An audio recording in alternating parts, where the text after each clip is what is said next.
El Señor esté con ustedes. Del Santo Evangelio según San Juan.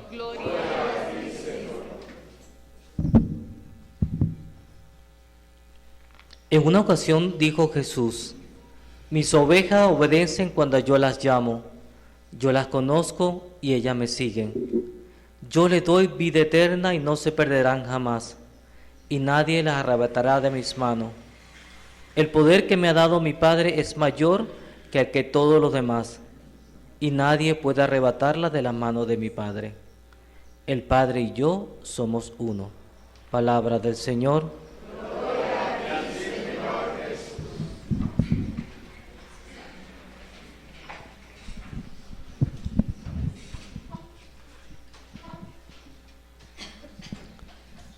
Este domingo es conocido como el Domingo del Buen Pastor, y precisamente hoy Jesús nos recuerda en el Evangelio que Él ha sido enviado como buen pastor de sus ovejas, y nos decía la segunda lectura que toda esa gran multitud estarán al frente del Cordero, que será para ellos un buen pastor que los llevará a las aguas tranquilas, que los llevará a los sitios donde podrán tener plenitud de vida.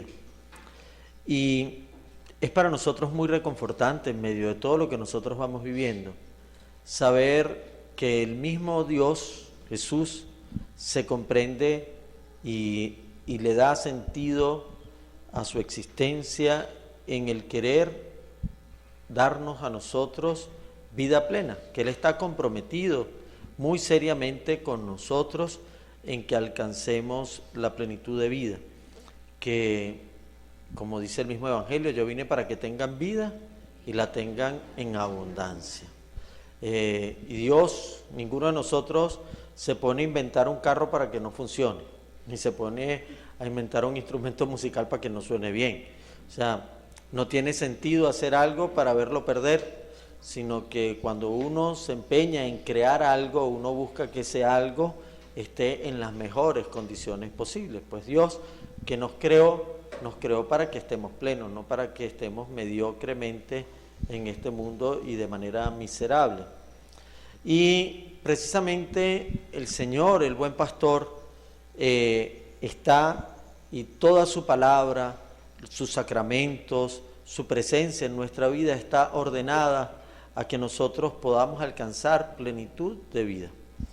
Los momentos de oración que nosotros tenemos, los momentos en cualquiera de los sacramentos que podemos disfrutar, cualquier momento que nosotros pasamos con Jesús, pues Jesús lo que busca es consolarnos, fortalecernos, retarnos para tener vida plena y para hacer las cosas, pues, para que suceda lo mejor para cada uno de nosotros y para todas las personas. Y para eso es el Evangelio, y por eso el Evangelio es una buena noticia, porque es la mejor de las noticias, es cómo ser felices, es cómo vivir bien, cómo vivir a plenitud. Y todo lo dicho por Jesús, todo lo hecho por Jesús está ordenado a que nosotros alcancemos plenitud de vida. Es bonito lo que nos dice, bueno, y es exigente entonces lo que dice Jesús. El buen pastor es buen pastor porque las ovejas reconocen su voz. Nosotros no tenemos experiencia de estar pastoreando, no sé si alguno por ahí, pero es muy difícil en la ciudad tener ovejas y andar pastoreando.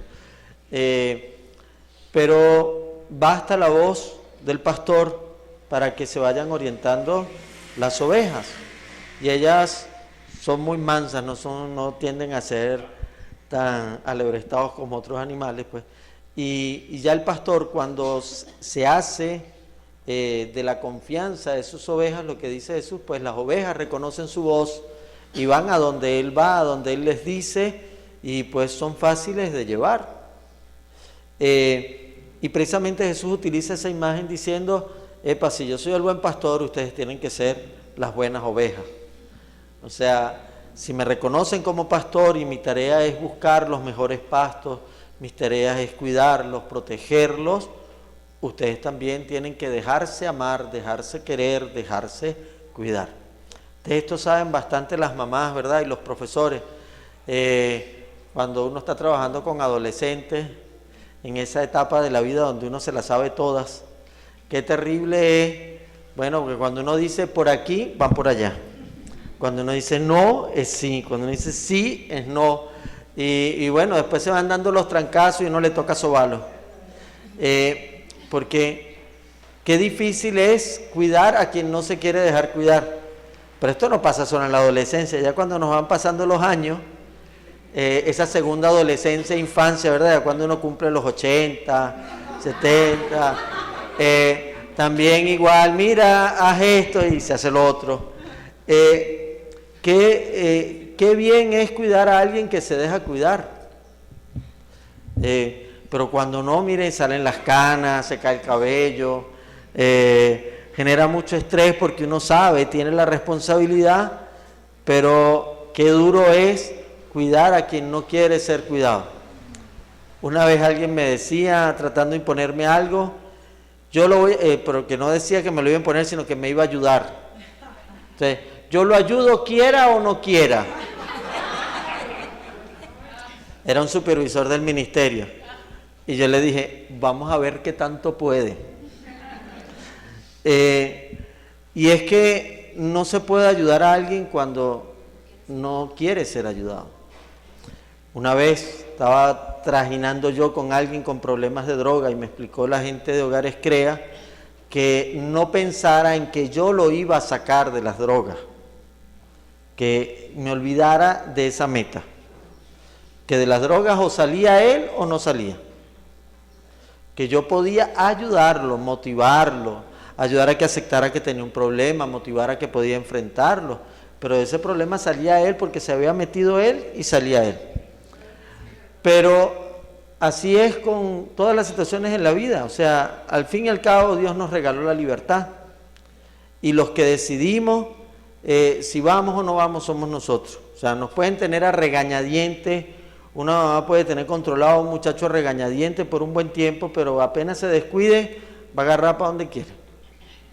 Entonces, en ese sentido Jesús habla que Él es el buen pastor, pero necesita que nosotros vivamos como ovejas. Y de hecho Él dice, hay ovejas que Dios me entregó que son las que escuchan mi voz y me siguen. Pero Él ya da por descontado que hay unas cuantas que por más que escuchen no le van a parar. Y nosotros tenemos que preguntarnos, ¿de qué lado estamos nosotros? ¿Somos de las que escuchamos y seguimos para donde dice la voz? ¿O cuando el Señor nos dice perdona, yo digo no? O cuando el Señor me dice, mira, ayuda, tiende la mano a esta otra persona, yo digo no. Si hay ese divorcio entre lo que Dios pide y lo que yo hago, pues difícilmente yo me puedo sentir como las ovejas del rebaño de las que Jesús habla en el Evangelio y a las que Él les garantiza la vida eterna. Jesús garantiza la vida eterna a aquellas ovejas que escuchan su voz y hacen y se dejan cuidar por Él. Y entonces ahí está. La parte de Dios está garantizada, la parte nuestra es la que nosotros tenemos que ver cada uno hasta dónde vamos, porque a veces nos fastidia lo que Dios nos pide, nos parece como muy difícil, nos parece como muy complejo, y Dios nos dice que agarremos por la derecha y nos vamos por la izquierda, y Dios dice que vayamos con un poco más de suavidad y nosotros aceleramos, y bueno, y así somos nosotros, y Dios nunca nos va a obligar, nos va a respetar, pero solo las ovejas que siguen la voz del Señor son aquellas a las que Él va a cuidar y van a llegar a los buenos pastos. La buena noticia nos la da la segunda lectura porque dice que no son pocas, son muchos aquellos que dicen es una muchedumbre, habla el libro del Apocalipsis, se encontró con una muchedumbre que había sido lavada con la sangre del Cordero, que habían padecido mucho en esta vida y que por la acción misericordiosa el Señor iba a enjugar sus lágrimas y ya no iban a padecer y todos esos dolores iban a ser olvidados por la plenitud y la alegría a las cuales les iba a conducir ese buen pastor. Buena noticia para nosotros como pueblo. Nosotros estamos compartiendo con Cristo muchos padecimientos, muchos dolores. Y bueno, nos dice esa lectura que era una muchedumbre. En esa muchedumbre también estamos los venezolanos, muchos venezolanos. Dice que van a ser enjugadas nuestras lágrimas, nuestros dolores, que con la presencia y la acción del Señor nos vamos, incluso vamos a superar todos esos dolores y vamos a encontrar una felicidad que va a ser que valga la pena todos los dolores que hemos pasado. Como cuando Jesús resucitó y bueno, valió la pena todos los dolores de la cruz, los superó, los dejó atrás, pues así también todo nuestro llanto, todo nuestro sufrimiento como pueblo, como personas individuales, todo eso va a quedar en la historia, como un momento duro a relatar, como hoy en día nosotros leemos el paso por el Mar Rojo del pueblo, como hoy en día leemos la pasión de Jesús y sabemos que resucitó. Un día de estos, no sabemos cuándo, nosotros leeremos lo que estamos pasando como pueblo y lo hablaremos como pasado, un pasado triste, así como escuchábamos antes nosotros la gente que vivió la Primera Guerra Mundial, la Segunda Guerra Mundial, hablar de esas cosas que nosotros no comprendíamos en aquel entonces y que hoy en día sí estamos entendiendo. Y nos parecía como cosas de cuento y cosas terribles, y ellos lo hablaban así, eso era pasado para ellos, porque ellos vivían en una sociedad donde lo había todo, pero habían pasado por tiempos de miseria como los que estamos pasando ahorita nosotros, y cuando nos lo relataban nuestros abuelos, nuestra gente, nosotros decíamos que parecía insólito que eso pasara. Hoy en día comprendemos que no es tan insólito, que es muy probable, que es fácil llegar a vivirlo, pero también, así como ellos llegaron a hablar de eso una vez hablando de un pasado, nosotros también hablaremos de estas miserias hablando en pasado, diciendo Venezuela pasó por esto, Venezuela sufrió esto. A mí me tocó hacer las colas para el gas, me tocó hacer las colas, me tocó padecer para conseguir las medicinas. Y cuando capaz nuestros nietos y los otros vayan a las farmacias y consigan aquella variedad de medicinas, le va a sonar que estamos hablando en chino, no van a comprender lo que hablamos. Pero bendito y alabado sea el Señor, ojalá que pase eso, que ellos no nos comprendan y que cuando nosotros le digamos eso no les entre en la cabeza que eso puede ser posible.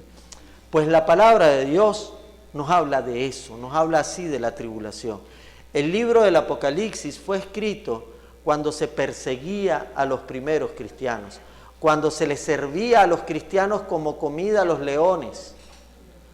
Y precisamente fue escrito para decirles, miren, estamos padeciendo mucho, pero vamos a vencer en medio, y nuestra sangre quedará blanqueada con la sangre del Cordero, nuestros trajes quedarán blanqueados con la sangre del Cordero. Los que sufran la tribulación serán vencedores.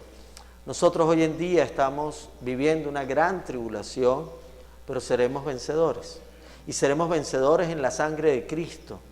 Y es Jesús, y en la medida que le hacemos caso a su voz, que es una voz de perdón, que es una voz de reconciliación, que es una voz que busca la justicia, la paz, la atención a los más necesitados, una voz que no va a descansar hasta que todos estemos bien, que no se va a contentar con que un grupete tenga todo y todos los demás pasen la vida haciendo colas y rogando las miserias que los otros votan, sean de un lado, sean de un extremo, sean del otro.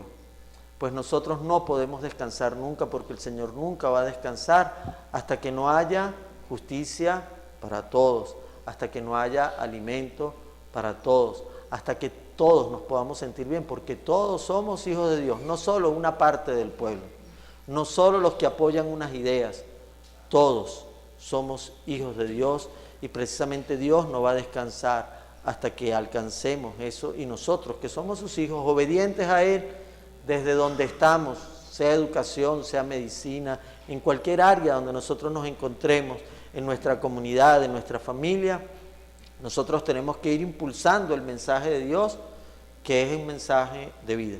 Y fíjense lo interesante de la primera lectura. Nos encontramos ahí, se está hablando de Pablo y Bernabé. Como le pasó a Jesús, su misma gente, el mismo pueblo judío, es el que lo rechaza. Las ovejas que no escuchan la voz son los mismos judíos y le ponen todo tipo de trancas, aunque hay otros que sí quieren escucharlos, y ellos no desmayan en el anunciar, en el decir, porque no pueden hacer otra cosa que comunicar el mensaje de Jesús, que comunicar que hay una esperanza, pues no la ven clara, porque sus mismas autoridades los están persiguiendo, porque tienen todo trancado por todos lados. Pero encontramos que Pablo y Bernabé, con todo trancado, no dejan de hablar, no dejan de decir, no dejan de analizar. Hay algunos que le paran, pero los más importantes del pueblo no le paran y siguen hablando, y los botan, se sacuden el polvo de los pies, se van para Iconio y siguen predicando. Se vive y van unos que reciben y otros que no reciben. Pues así nació la iglesia. Porque fue el testimonio de estos 12 que fue contagiando uno tras otro y otro tras otro, pero gracias a que ellos no se callaron, gracias a que ellos perseveraron, gracias a que ellos no dejaron de comunicar que el amor de Dios era más grande que la persecución que podían recibir, que las injurias, que las calumnias, que cualquier dificultad que ellos sufrían, y dedicaron su vida a hablar del amor de Dios, a hablar de la esperanza puesta en Dios, a hablar de la justicia que Dios quería. Y porque ellos se mantuvieron firmes, cambiaron el curso de la historia, hicieron y dejaron como huella marcada que dividió la historia de la humanidad en dos, la resurrección de Jesús a fuerza de amar y de servir al Evangelio, a fuerza de escuchar el mensaje del buen pastor y de transmitir ese mensaje para contagiar a mucha gente del amor de Dios. Pues eso que lograron Pablo y Bernabé es lo que Dios nos está pidiendo a cada uno de nosotros hoy en día. Ahí donde trabajo, ahí en mi comunidad, ahí en la calle mientras estoy haciendo la cola. No es para hablar, para que le friamos la cabeza a nadie, pues nosotros no estamos en nombre de Dios para sembrar rencor contra nadie, para buscar la manera de que se acabe con nadie. Nosotros estamos para hablar del amor de Dios. Nosotros estamos para hablar de que sí es posible una Venezuela de todos, una Venezuela distinta, una Venezuela donde haya justicia, donde no haya que hacer colas, una Venezuela donde todos podamos tener lo necesario para vivir, y tenemos que vivir contagiando esa noticia, porque si se muere la esperanza en nuestro pueblo, nos quedamos ahogados en esta situación. Y somos nosotros los principales que tenemos que venir diciendo: no está bien hacer cola y llegará el día en que no haremos cola. No está bien estar mendigando una bolsita de comida y llegará el día en que no tendremos que mendigar una bolsita de comida. No está bien que no podamos escoger la comida que queremos preparar y tengamos que comer lo poco que conseguimos, y llegará el día en que podemos decidir nuestro menú y podemos garantizar que tengamos las proteínas suficientes para nuestros niños, y llegará el día en que podamos mandar nuestros muchachos a la escuela y sepamos que van a tener los profesores para darles las actividades, que van a poder aprender, que van a tener el tiempo suficiente, y llegará el día en que podremos salir nuevamente a la calle, y si queremos comernos un perro caliente vamos a tener con qué comernos un perro caliente. Llegará el día. Y esa esperanza hay que alimentarla, porque a muchos en nuestro pueblo ya se les está olvidando. Y el mensaje de Dios es que nosotros no nos podemos acostumbrar a una vida mediocre, porque Dios no nos creó para tener una vida mediocre. Dios nos creó para una vida plena. Y nosotros somos constructores de vida plena donde estemos, donde trabajemos. Nosotros no estamos para hacer y volver a nadie un mendigo. Nosotros estamos para buscar la manera de dignificar la vida de cualquier persona que entre en nuestra vida, que está pasando un mal momento y lo puedo ayudar solo hasta determinado punto, lo ayudo hasta determinado punto, pero ese es mi hermano, no es cualquier persona. Ese para mí no es una persona a la que yo miro sobre los hombros, sino que es una persona que tiene tanta dignidad como yo, pero está pasando un momento más duro y más fuerte del que yo estoy pasando. Entonces yo lo que practico es la caridad con mi hermano. Así esté comiendo de la basura, así no tenga con qué comer, y yo no me siento más que nadie, y no estoy buscando que eso sea la razón para yo humillarlo y tenerlo pisoteado y tenerlo dominado, como así se nos está haciendo. Pues fíjense qué importante saber que Dios se define como el buen pastor, y el buen pastor es el que da vida, y da vida en abundancia, el que sirve para que las ovejas tengan vida abundante. Y si eso es Jesús, quienes seguimos a Jesús, tenemos que ser cual buen pastor, gente que va sirviendo a sus hermanos para que tengan vida en abundancia. Y si nosotros somos ovejas de Jesús, tenemos que cuidar nuestra vida para que nuestra vida vaya en camino a esos prados de abundancia, para que nuestra vida llegue un día a la plenitud. Que si estamos pasando ahorita por los apriscos, por las dificultades, por los voladeros, bueno, lo llevamos con calma, nos la vamos sufriendo, la vamos aguantando, pero estamos ciertos que el camino conduce solo a un sitio, el reino de Dios. Y no nos dejamos vencer por la idea de que no vamos a llegar, porque el que empeñó la palabra de que sí vamos a llegar se llama Jesús. Y confiados en Jesús, vamos a nuestra única meta, una vida plena en la resurrección. Que el Espíritu de Dios toque nuestros corazones para que nunca se nos muera la esperanza y para que, fortalecidos en la esperanza del Señor, como Pablo, como Bernabé, ayudemos a nuestro hermano a fortalecer su esperanza y a caminar hacia los prados de la justicia, de la paz, de la abundancia, del progreso de nuestro pueblo. Que así sea.